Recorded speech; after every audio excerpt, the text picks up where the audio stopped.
Hello everyone, welcome back to my channel learn and lead with डोना।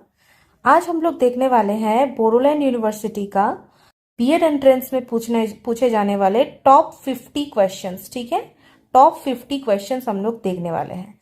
यहाँ पे देखिए, Bodoland university से ऑफिशियल नोटिस आ गया है। आप लोगों का जो बीएड और एमएड एंट्रेंस एग्जामिनेशन होने वाला है, ठीक है ना, एंट्रेंस टेस्ट, वो डेट है 16 अगस्त। ठीक है, 16 अगस्त 2026 में आप लोगों का एग्जाम होने वाला है। ऑफिशियल नोटिस ये रहा। ठीक है, चलिए अब हम लोग शुरू करते हैं टॉप 50 इंपॉर्टेंट जो एमसीक्यूज है। ठीक है, शुरू करते हैं हम लोग। पहला question, which national education policy introduced the 10+2+3 pattern of education in India. ये देखिए, आसाम यूनिवर्सिटी बीएड PYQ है। ठीक है ना, आसाम यूनिवर्सिटी के बीएड एंट्रेंस में पूछे गए हैं। ठीक है ना, प्रीवियस ईयर में। तो इसका सही आंसर क्या हो जाएगा हम लोग का?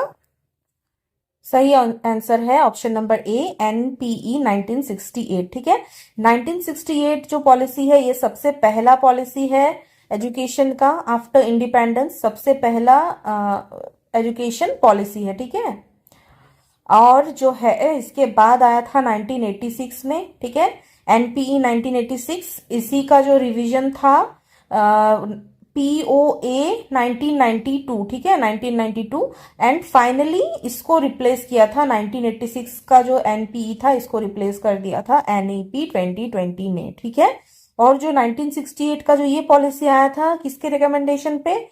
कोठारी कमीशन। ठीक है, कोठारी कमीशन 1966। ठीक है, 64-66। ओके, चलते हैं हम लोग नेक्स्ट क्वेश्चन पे। The right to education act was passed in which year? ठीक है, राइट टू एजुकेशन एक्ट बोला है कौन से ईयर में पास्ड हुआ था? 2009 में पास्ड हुआ था, और एनफोर्स हुआ था 2010 में। मतलब 2010 से ये लागू हो गया था। ठीक है, और पास हुआ था कितना, कौन से ईयर में? 2009 में। ओके, अब चलते हैं नेक्स्ट क्वेश्चन पे। ये भी देखिए आसाम यूनिवर्सिटी का ही बीएड एंट्रेंस PYQ है। ओके, तो नेक्स्ट क्वेश्चन पे चलते हैं हम लोग। विच committee recommended the formation of NCERT? NCERT का जो फॉर्मेशन जो हुआ था, वो कौन से कमिटी के रिकमेंडेशन पे हुआ था? यहाँ पे देखिए, इसका सही आंसर इसमें नहीं होगा इनमें से कोई भी, क्योंकि देखिए यहाँ पे मिसप्रिंट हुआ है। कोठारी कमीशन अगर ऑप्शन में दिया जाएगा, कोठारी कमीशन तो 1964 में आया था, बट NCERT आया था 1961 में। ओके, 1961 में ही NCERT आ गया था। ठीक है, न्यू दिल्ली में जो है इसका जो हेडक्वार्टर है NCERT का, न्यू दिल्ली में है, और गवर्नमेंट ऑफ इंडिया ने ही फॉर्म किया था। ओके, 1961 में। अब नेक्स्ट क्वेश्चन चलते हैं यहाँ पे। The mid day meal scheme was launched in India initially in which year? यहाँ पे बोला गया है जो बीएड मिड डे मील जो था, not B Ed, the mid day meal scheme was launched in India initially in which year? कौन से ईयर में हुआ था? यहाँ पे देखिए, इसमें ऑप्शंस में यहाँ पे वो सही आंसर नहीं दिया है।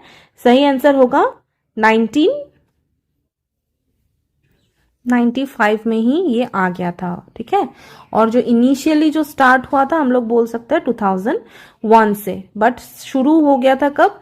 1995 में ही स्टार्ट हुआ था, लॉन्च हो गया था, मतलब ऑफिशियली स्टार्ट हुआ था 2001 नवंबर से। ओके, अब चलिए नेक्स्ट क्वेश्चन पे हम लोग चलते हैं। समग्र शिक्षा is an integrated scheme of which of the following? बोला गया है कि समग्र शिक्षा जो है वो एक इंटीग्रेटेड स्कीम है। मैंने पहले के वीडियोस में भी कराया था। ये इसको मर्ज करके तीन जो है उसको मर्ज करके ये एक अम्ब्रेला टाइप एक वो बना दिया था, समग्र शिक्षा, मतलब सर्व शिक्षा अभियान। ठीक है, जो पहले जो था सर्व शिक्षा अभियान, फिर टीचर एजुकेशन एंड रमसा। ओके, रमसा, राष्ट्रीय माध्यमिक शिक्षा अभियान, को तीनों को जोड़ के जो है बना दिया गया था समग्र शिक्षा अभियान। तो इसका सही आंसर हो जाएगा क्या? Option number A, Assam university B Ed में पूछा गया था प्रीवियस ईयर क्वेश्चन में, सर्व शिक्षा अभियान, रमसा एंड टीचर एजुकेशन। ठीक है, समग्र शिक्षा अभियान कब आया था, कौन से ईयर में आया था? 2018 में इसको ऑफिशियली लॉन्च किया गया था, ठीक है। मिनिस्ट्री ऑफ एजुकेशन ने इसको जो है तीनों को ही मर्ज कर दिया था, मर्ज करके समग्र शिक्षा अभियान ले आए थे। ओके, अब नेक्स्ट क्वेश्चन पे चलते हैं। Question number 6, which document is considered as the vision document of school education in India. बोला गया है स्कूल एजुकेशन का जो एक विजन डॉक्यूमेंट है, इनमें से कौन से को बोला जाता है, कंसिडर किया जाता है। क्या हो जाएगा हम लोग का सही answer?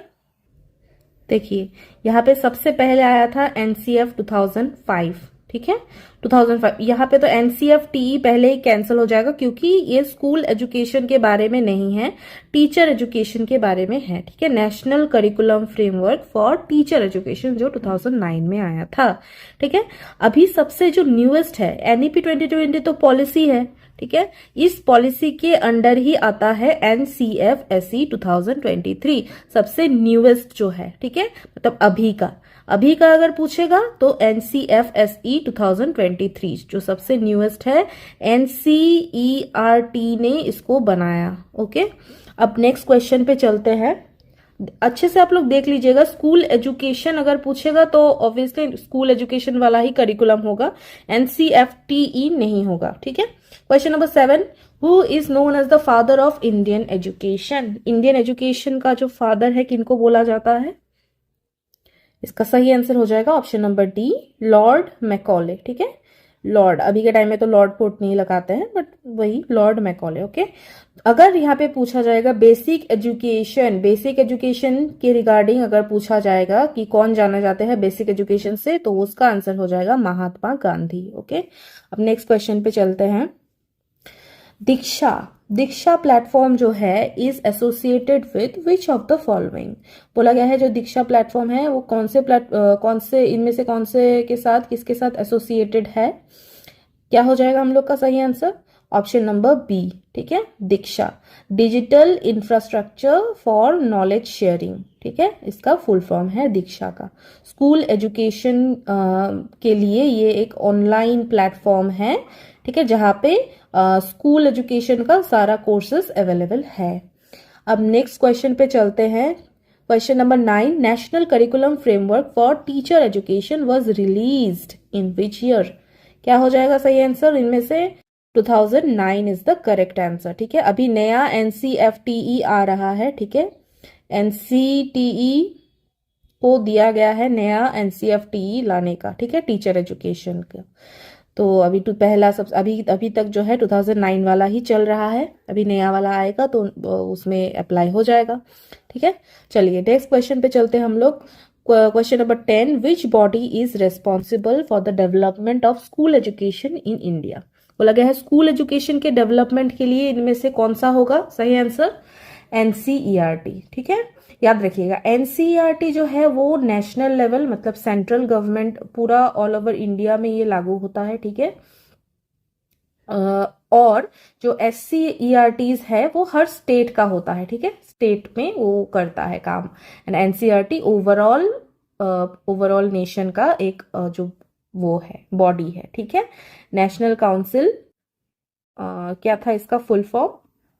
National council of educational research and training. Okay, 1961 में ये एस्टेब्लिश हुआ था, गवर्नमेंट ऑफ इंडिया ने किया था। ओके, तो ये इसका एनसीईआरटी का क्या क्या काम है? पब्लिश करता है स्कूल बुक, ठीक है, करिकुलम डिजाइन करता है, स्कूल एजुकेशन का जो करिकुलम है डिजाइन करता है, और एजुकेशनल रिसर्च वगैरह करता है, ट्रेनिंग भी प्रोवाइड करता है टीचर्स को, ठीक है।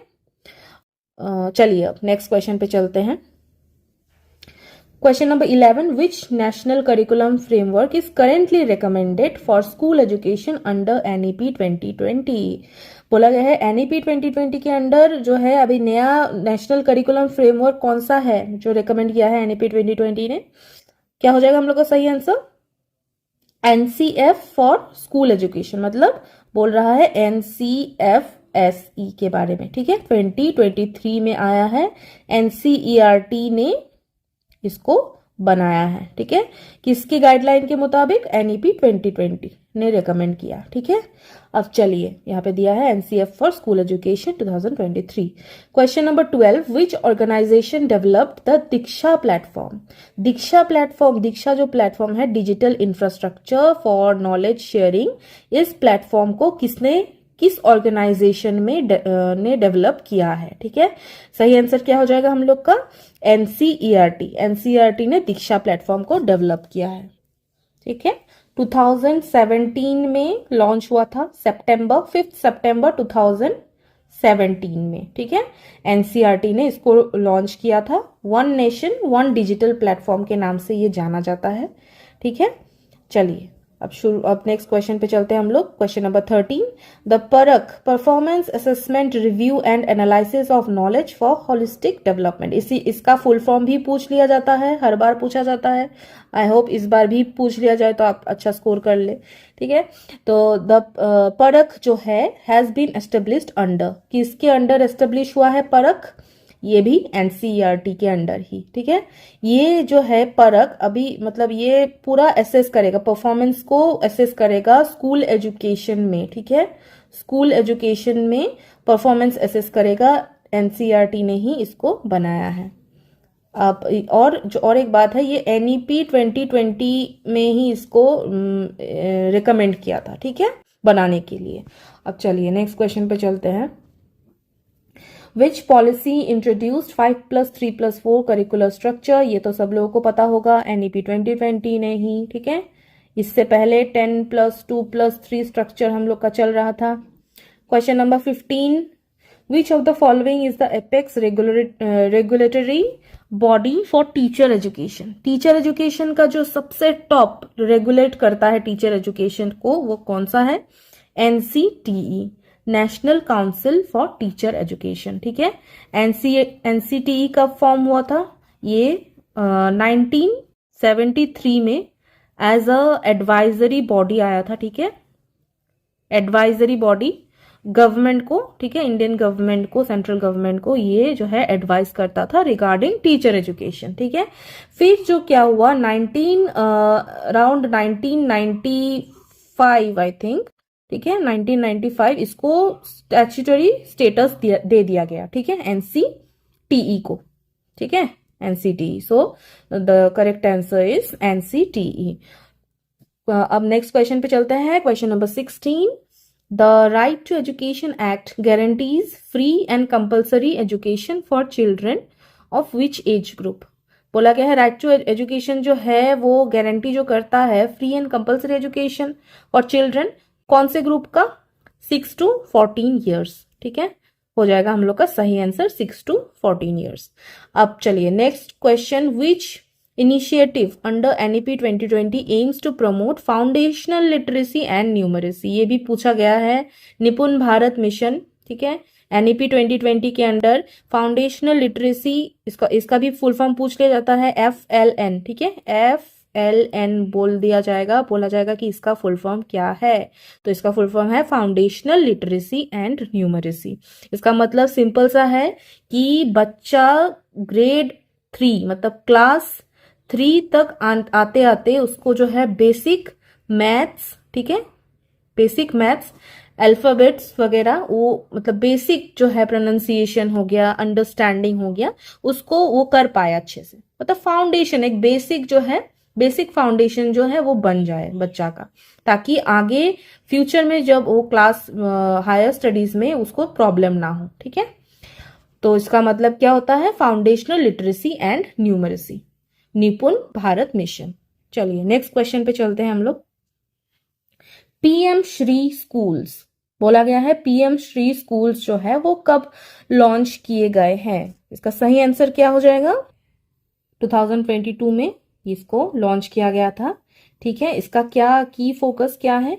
एक जो है ये मॉडर्न स्कूल बनेगा, ठीक है, टेक्नोलॉजी रहेगा इसमें, ठीक है, स्मार्ट क्लासरूम जो होता है, स्मार्ट बोर्ड्स रहता है तो वैसा रहेगा, ठीक है, डिजिटल लैब्स होगा, ठीक है, तो वैसा टाइप का ये स्कूल है। अंडर एनईपी 2020 ने ही इसको रेकमेंड किया था, ठीक है, 2022 में ये आ गया था। चलिए question number 19, which platform provides free online courses for higher education in India. बोला गया है हायर एजुकेशन में कौन करता है। देखिए दीक्षा जो है वो तो स्कूल एजुकेशन से है रिलेटेड, ई पाठशाला भी मोस्टली स्कूल एजुकेशन से ही भी है।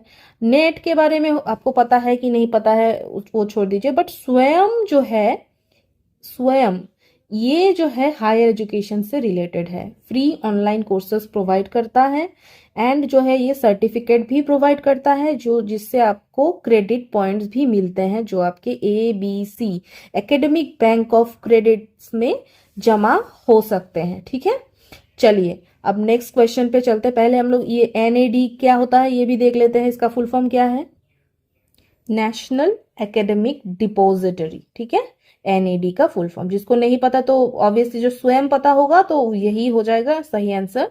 स्वयं का क्या फुल फॉर्म होता है, study web of active minds for young, क्या था, study web of active learning for young aspiring minds. ठीक है, यहाँ पे AL भी आता है, एक्टिव लर्निंग एक साथ आ जाता है, फिर यंग एस्पायरिंग माइंड्स। ठीक है, ये हो जाएगा स्टडी वेब, ऐसे मकड़ी का जाल टाइप आप लोग याद रखिए। ठीक है, मकड़ी का जाला जो बनाता है वैसा, study web of active learning for young aspiring minds. ठीक है, अब नेक्स्ट क्वेश्चन पे चलते हैं। विच institution is responsible for preparing the national curriculum framework. बोला है NCF को प्रिपेयर करने के लिए कौन सा इंस्टीट्यूशन रिस्पॉन्सिबल है, NCERT। ठीक है, अगर बोलेगा कि NCFTE को कौन प्रिपेयर करता है तो वो हो जाएगा NCTE। ठीक है, टीचर एजुकेशन से रिलेटेड होगा तो वो NCTE, स्कूल एजुकेशन से रिलेटेड होगा तो वो NCERT। ठीक है, नेक्स्ट क्वेश्चन पे चलते हैं हम लोग। Which scheme aims at the holistic development of school children through integration of various schemes of education। क्या बोला गया है, वो कौन सा स्कीम है जो एम करता है होलिस्टिक डेवलपमेंट स्कूल चिल्ड्रन का। होलिस्टिक डेवलपमेंट मतलब ओवरऑल डेवलपमेंट, जिसमें आपका physical development, mental development, emotional development, social development सारा कुछ आ जाता है, आपका साइकोलॉजिकल डेवलपमेंट भी आता है। ठीक है, तो वो कौन सा स्कीम है जो होलिस्टिक डेवलपमेंट को एम करता है स्कूल के बच्चों के लिए, कैसे, through integration of various schemes को इंटीग्रेट कर देता है। क्या होगा वो, समग्र शिक्षा अभियान। ठीक है, ठीक है, यहाँ पे आधा दिया है, ये समग्र शिक्षा नहीं होगा, समग्र शिक्षा अभियान होगा। क्यों, क्योंकि देखो इसमें जो है स्कूल एजुकेशन का तो होता ही है। ठीक है, सर्व शिक्षा अभियान जो था उसको मिलाया गया, फिर जो है यहाँ पे मैं अच्छे से लिखती हूँ, जो SSA सर्व शिक्षा अभियान को मिलाया गया, प्लस इसमें जो है रमसा को मिलाया गया, राष्ट्रीय माध्यमिक शिक्षा अभियान को मिलाया गया, फिर इसमें टीचर एजुकेशन को भी मिला दिया गया। ठीक है, तो ये एक ओवरऑल जो है एक ओवर आर्किंग बॉडी बना दिया गया जिसको बोलते हैं हम लोग सर्व शिक्षा अभियान। ठीक है, सर्व शिक्षा अभियान, तो इसी के थ्रू जो है होलिस्टिक डेवलपमेंट होगा। ठीक है, जैसे टीचर एजुकेशन भी वैसा दिया जाएगा ताकि इसमें हेल्प हो, स्कूल के बच्चों को हेल्प हो, फिर सेकेंडरी एजुकेशन में जो है वो लोग को भी हेल्प हो। ठीक है, ओवरऑल एक दूसरे को, तो इसीलिए ये हो जाएगा हम लोग का सही आंसर, ऑप्शन नंबर A सर्व शिक्षा अभियान। ठीक है, क्वेश्चन नंबर 22 में आते हैं हम लोग।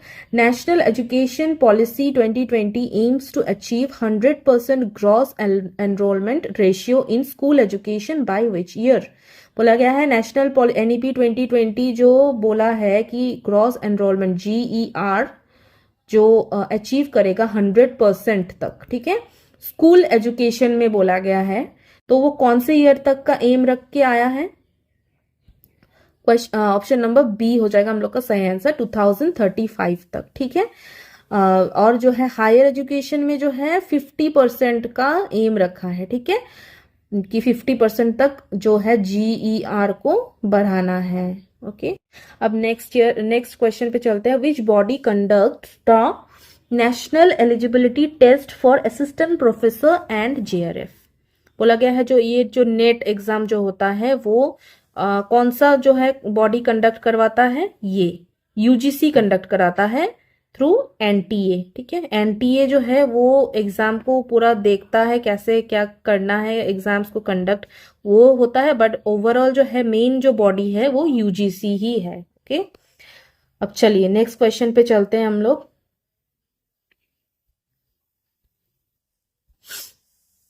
Question number 24, the National Curriculum Framework for Teacher Education NCFTE was brought out in which year? 2009 में। ठीक है, 2009 पे NCFTE आया था।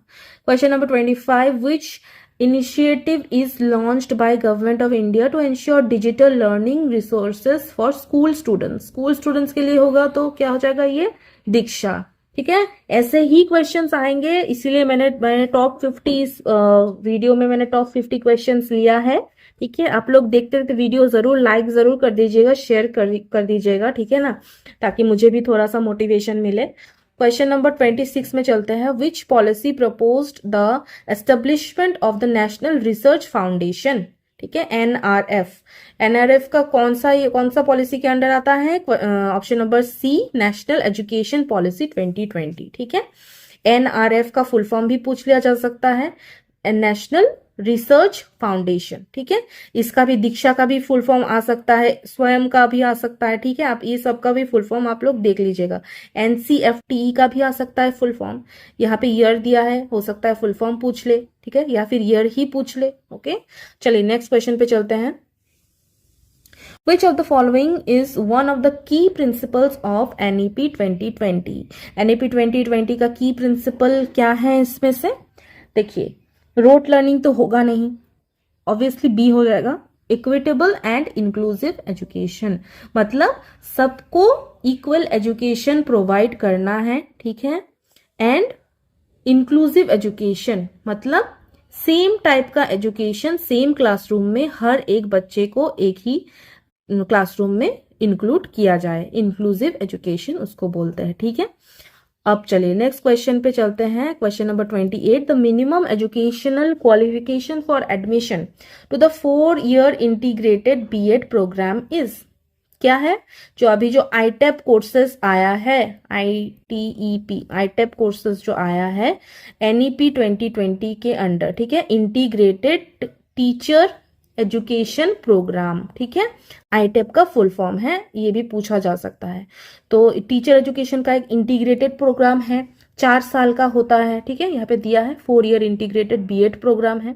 ठीक है, तो ये जो है इसके लिए minimum qualification, minimum educational qualification कितना होना चाहिए? मिनिमम आप क्लास 12 पास होना चाहिए। ठीक है, क्लास 12 पास। ठीक है, क्वेश्चन नंबर 29 में चलते हैं। Which centrally sponsored scheme integrates SSA, RMSA and teacher education? देखिए, घुमा फिरा के वही है, या तो ऐसे पूछा जाएगा, नहीं तो वैसे पूछा जाएगा, कुछ ना कुछ तो यहाँ से आएगा। ठीक है, दे ही देगा ऐसे टाइप का। तो चलिए, क्या हो जाएगा उसका सही आंसर? समग्र शिक्षा अभियान। ठीक है, यहाँ पे अभियान दे दीजिएगा, समग्र शिक्षा अभियान हो जाएगा सही आंसर। इसके अंडर 3 को ऐड किया है, ये भी पूछ सकता है कि समग्र शिक्षा अभियान के अंडर कौन से इनमें से कौन सा होगा। ठीक है, तो वहां पे दे देगा कि SSA, ठीक है, TE टीचर एजुकेशन एंड रमसा, तो ये तीनों ही होगा। ओके, अब देखिए नेक्स्ट क्वेश्चन पे चलते हैं। Question number 30, according to NEP 2020 school education follows which curricular structure? अभी NEP 2020 के अंदर कौन सा स्ट्रक्चर फॉलो हो रहा है? 5+3+3+4। ठीक है, इसी का है पहला जो स्टेज है उसको क्या बोलते हैं? Foundational stage. ठीक है, फाउंडेशनल स्टेज। दूसरा जो स्टेज है 3 साल का जो होता है उसको बोलते हैं प्रिपेरेटरी स्टेज। ठीक है, प्रिपेरेटरी स्टेज, देख लीजिएगा आप लोग स्पेलिंग फिर से। तीसरा जो है उसको बोलते हैं मिडिल स्टेज, एंड चौथा जो है उसको क्या बोलते हैं? Secondary stage. ठीक है, वो होता है 4 साल का, मतलब 9, 10, 11, 12। ठीक है, ये है, इसमें आता है क्लास 9, 10, 11 एंड 12। ठीक है, ये जो है 5 साल का होता है, 3 years of pre school and class 1 and 2। 5 साल हो गया। ठीक है, 3 क्लास, ये क्लास 1 और 2। ठीक है, चलिए अब नेक्स्ट क्वेश्चन पे चलते हैं हम लोग। यहाँ पे देखिए question number 31, which document is the basis for the preparation of NCFSE 2023? कौन सा डॉक्यूमेंट है? ऑब्वियसली NEP 2020, NEP 2020 के अंडर ही NCFSE 2023 को लाया गया। ओके, NCERT ने। कुछ कुछ क्वेश्चन मैंने बार बार डाला है ताकि आप लोगों को ही याद आ जाए, ठीक है। ये कंटिन्यूस एक वीडियो है, मैराथन टाइप। आप लोग जो ऐसे लगा के भी सुनिएगा तो आप लोगों को याद हो जाएगा, ठीक है। क्वेश्चन नंबर 32 पे चलते हैं। स्वयं is an online platform initiated by the government of India under which ministry? यहाँ पे देखिए मिनिस्ट्री पूछ लिया गया है। कौन से मिनिस्ट्री के अंडर? मिनिस्ट्री ऑफ एजुकेशन, ठीक है। यहाँ पे देखिए ये जो HRD है ना, ministry of human resource development, ये मिनिस्ट्री ऑफ एजुकेशन का ही पहला नाम था, ठीक है। पहले मिनिस्ट्री ऑफ एजुकेशन को MHRD बोला जाता था। MHRD, ministry of human resource and development, ठीक है, ह्यूमन रिसोर्स डेवलपमेंट। तो ये मिनिस्ट्री ऑफ एजुकेशन के अंडर आता है। अब चलिए next question, question number 33, national education policy 2020 aims to achieve 100% literacy rate in India bye which year? 100% literacy rate achieve करना चाह रहा है NEP 2020, ठीक है। बट यहाँ पे कौन सा ईयर में हो जाएगा हम लोग का? ये 2035, ठीक है।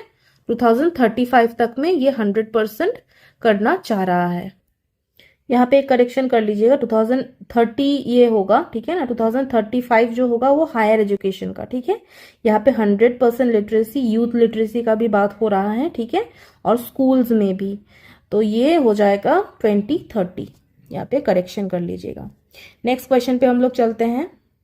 निपुण Bharat mission focuses on which stage of school education? बोला गया है निपुण भारत जो मिशन है वो कौन से स्टेज ऑफ स्कूल एजुकेशन पे फोकस करता है? निपुण भारत वो हो जाएगा हम लोग का फाउंडेशनल स्टेज, ठीक है।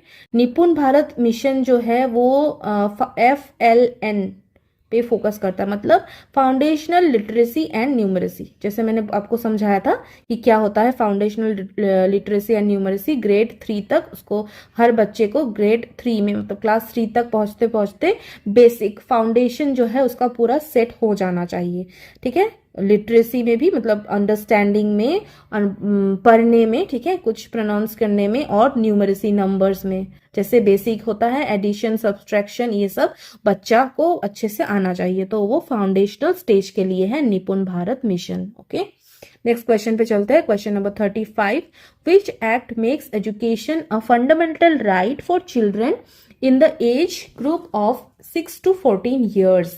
कौन सा है वो? RTE act 2009। नेक्स्ट क्वेश्चन पे चलते हैं हम लोग।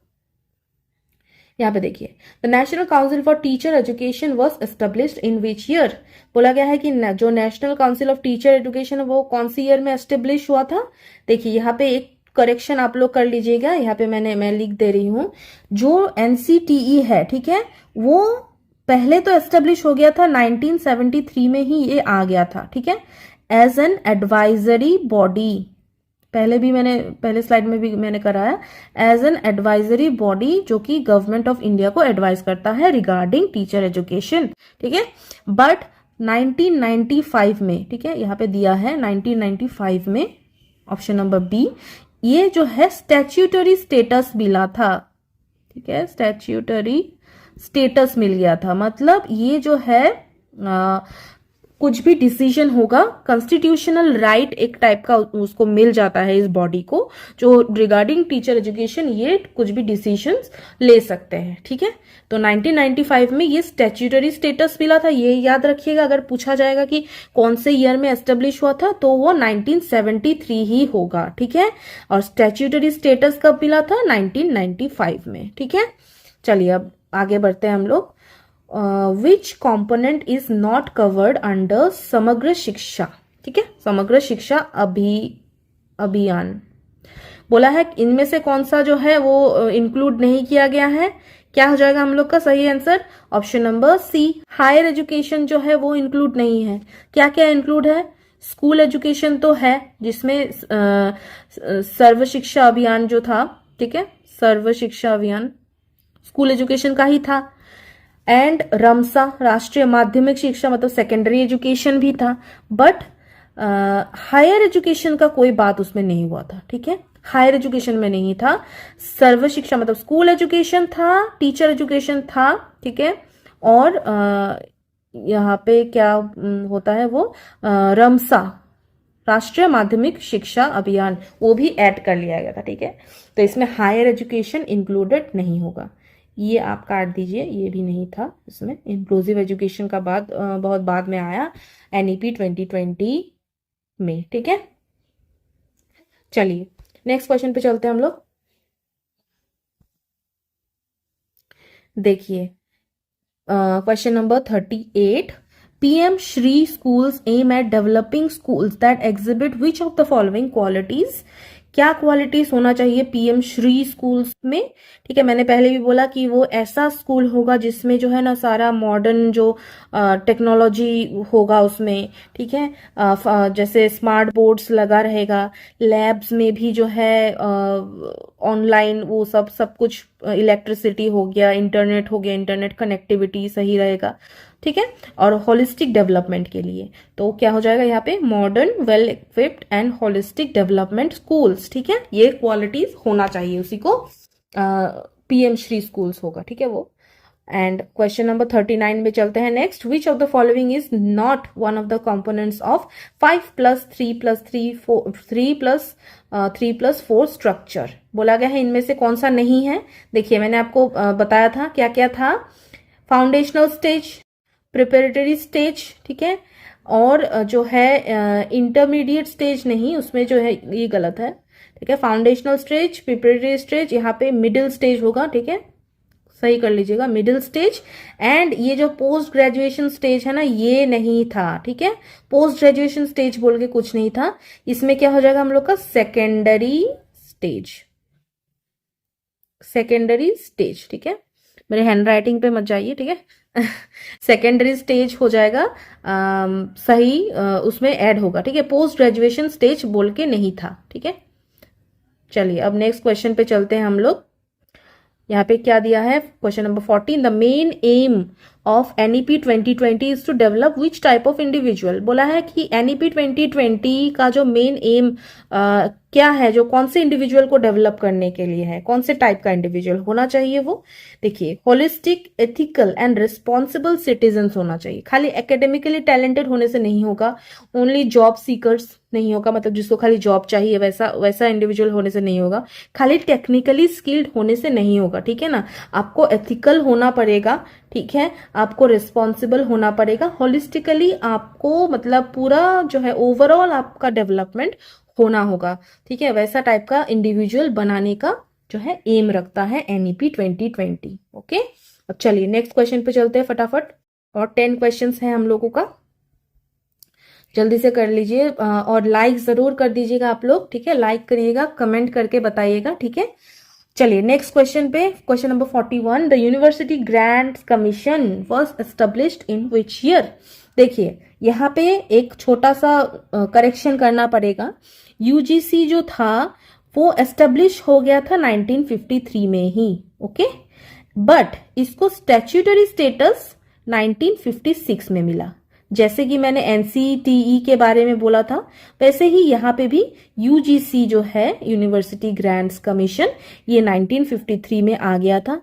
और एक क्वेश्चन यहाँ पे बनता है, बोला जाएगा कि कौन सा जो कमीशन था, ठीक है, जिसके रिकमेंडेशन पे यूजीसी बना था, तो वो क्या हो जाएगा, यूनिवर्सिटी एजुकेशन कमीशन, जो राधा कृष्णन कमीशन जो था सबसे पहला कमीशन था after independence, after India's independence, सबसे पहला जो एजुकेशन कमीशन था वो आया था 1948 में, ओके, 48-49 में ऐसा आया था राधा कृष्णन कमीशन, सर्वपल्ली राधा कृष्णन जी जो है वो चेयरमैन थे, ठीक है, उस टाइम में। तो उस कमीशन में, राधा कृष्णन कमीशन में ही बोला गया था कि यूजीसी का जो है फॉर्मेशन करना है, ठीक है, एक यूजीसी बोल के एक कमीशन बनेगा, यूनिवर्सिटी ग्रांट्स कमीशन, उसका जो है एस्टेब्लिशमेंट के लिए राधाकृष्णन कमीशन ने ही रिकमेंड किया था। ठीक है, तो फाइनली जाके जब ये 1948-49 का जो यूनिवर्सिटी एजुकेशन कमीशन बोल के आया था, उसके रिकमेंडेशन को ध्यान में रखते हुए 1953 में जाके हम लोग का यूजीसी बन के आ गया था, एस्टेब्लिशमेंट हो गया था। ठीक है, बट इसमें पॉइंट वो है कि 1956 में इसको स्टैट्यूटरी स्टेटस दे गया था। ठीक है, 1956 में इसको क्या मिल गया था? स्टैट्यूटरी स्टेटस, स्टैट्यूटरी स्टेटस मिल गया था। मतलब इसको कॉन्स्टिट्यूशनल एक राइट मिल गया था, जिसके थ्रू ये जो है अपना डिसीजंस दे सकता है। ओके, अपना डिसीजंस मतलब कुछ भी कर सकता है रिगार्डिंग हायर एजुकेशन। ओके, तो ध्यान में रखिएगा 1956 हो जाएगा हम लोग का स्टैट्यूटरी स्टेटस मिला था यूजीसी को। 1953 में ये बन के रेडी हो गया था, एस्टेब्लिश्ड इसका हो गया था 1953 में। चलिए नेक्स्ट क्वेश्चन में चलते हैं। Question number 42, under which act was the university grants commission established? कौन से एक्ट में एक्ट के द्वारा एस्टेब्लिश हुआ था?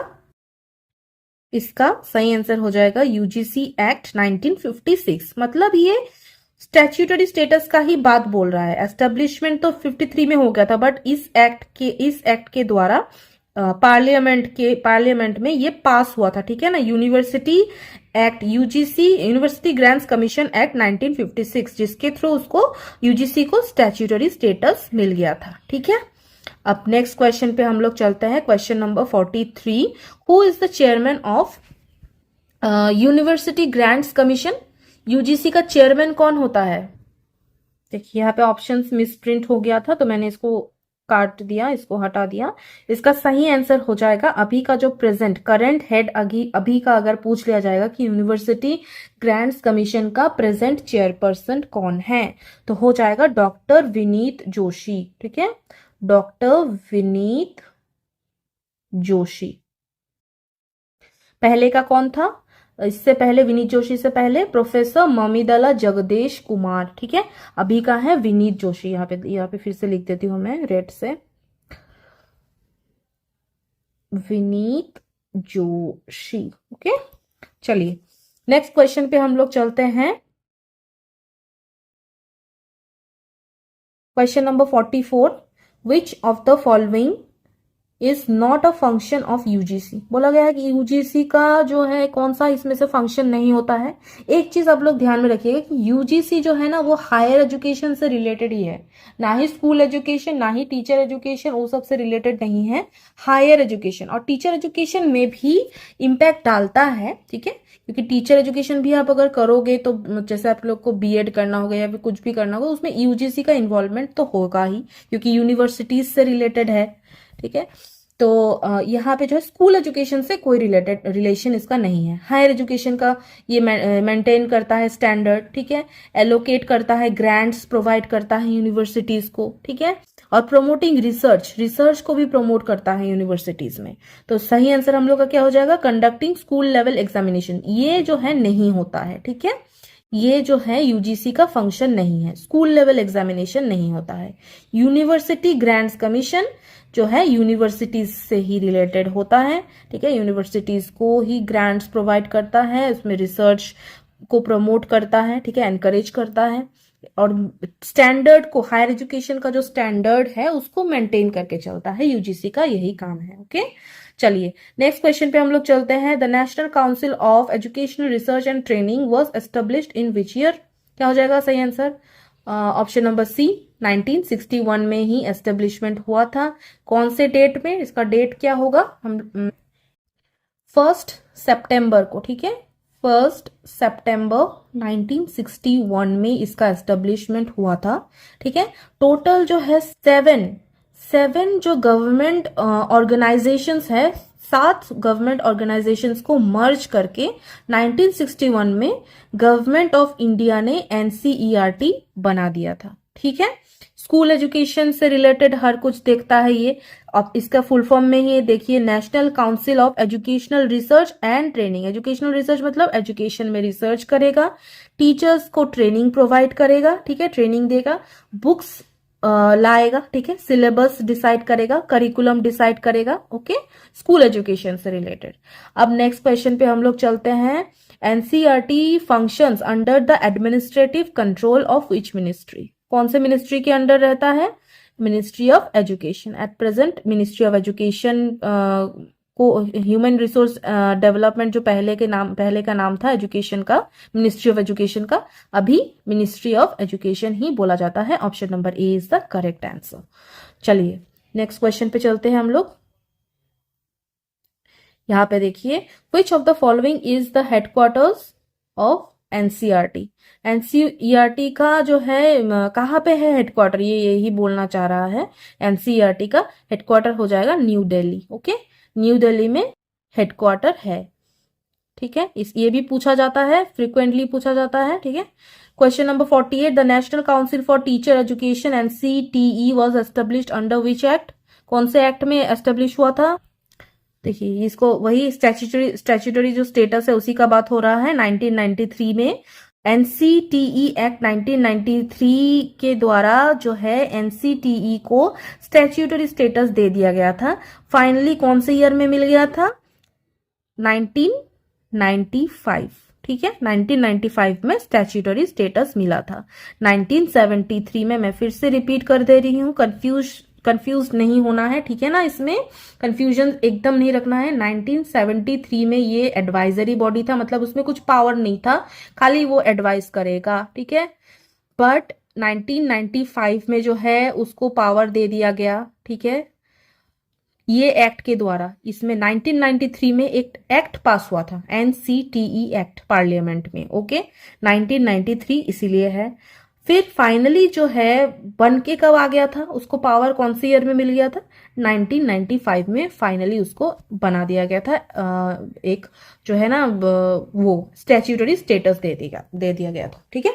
अब ना 49 में चलते हैं। द हेडक्वार्टर्स ऑफ एनसीटीई, कहाँ पे है हेडक्वार्टर एनसीटीई का? इसका भी न्यू दिल्ली में ही है, ठीक है। दोनों से ये याद रखना, एनसीईआरटी का भी न्यू दिल्ली है हेडक्वार्टर, एनसीटीई का भी न्यू दिल्ली है। ऐसा करके जितना भी जो ऑर्गेनाइजेशंस जो जितना भी है, ठीक है ना, वो सबका जो है आप हेडक्वार्टर जरूर देख के जाइएगा एग्जाम के दिन, ठीक है। एग्जाम से पहले ही मैं और भी वीडियोस लाऊंगी, उसमें भी रिविजन करवा दूंगी आप लोगों को, बट आप लोग भी खुद से सर्च करके देखिएगा तो आप लोगों को ज्यादा याद रहेगा, ठीक है ना। एक्स्ट्रा फिर से सर्च कर लीजिएगा। एनसीटीई का हेडक्वार्टर कहाँ लोकेट करता है? न्यू दिल्ली में, ठीक है। चलिए last question, question number 50, the national assessment and accreditation council was established in which year? ठीक है, देखिए 1994 में ये इसको जो है यूजीसी ने बनाया, ठीक है। यूजीसी, जब यूजीसी को पावर मिल गया, स्टैच्यूटरी स्टेटस मिल गया, उसको पावर मिल गया, अब वो ऐसे ही बना सकता था, ठीक है। तो फाइनली 1994 में जो है यूजीसी ने बना दिया, ठीक है ना। यहाँ पे देखिए कंफ्यूजन यहाँ पे भी फिर से हो सकता है कि 1994 में कैसे बना दिया, 1995 में उसको पावर मिला था, बट यहाँ पे देखिए 1993 में तो उसको वो मिल गया था ना, पास हो गया था ना। तो फाइनली होते होते एक ऑफिशियली जो होता है ना, तो 1995 में मिला था, बट 1994 में सबसे पहले यूजीसी ने एनएएसी बनाया था, ठीक है। अभी जो है एनएएसी का एक ए हट गया है अंडर एनईपी 2020, ठीक है, बस एनएसी है, ठीक है ना। एक्रेडिटेशन हटा दिया गया है, ठीक है, सॉरी असेसमेंट हटा दिया गया है, ठीक है। एक्रेडिटेशन है अभी, बस एनएसी है अंडर एनईपी 2020, ठीक है ना। जो HECI है वो भी मैं नेक्स्ट वीडियो में डालूंगी, बहुत ही इंपॉर्टेंट वीडियो होने वाला है, ठीक है। आप लोग जरूर बने रहिए। ये 50 टॉप 50 वीडियोस है, आने का पूरा 100% चांस है, इसमें से एटलीस्ट मोर देन 20 तो आ जाएगा, ठीक है। आप देख लीजिए, ठीक है। Thank you. ये वीडियो को प्लीज लाइक शेयर कर दीजिएगा, लाइक शेयर सब्सक्राइब कर दीजिए अच्छे से, और लर्न एंड लीड विद डोना को सब्सक्राइब कर लीजिएगा, ठीक है। मिलते हैं हम लोग नेक्स्ट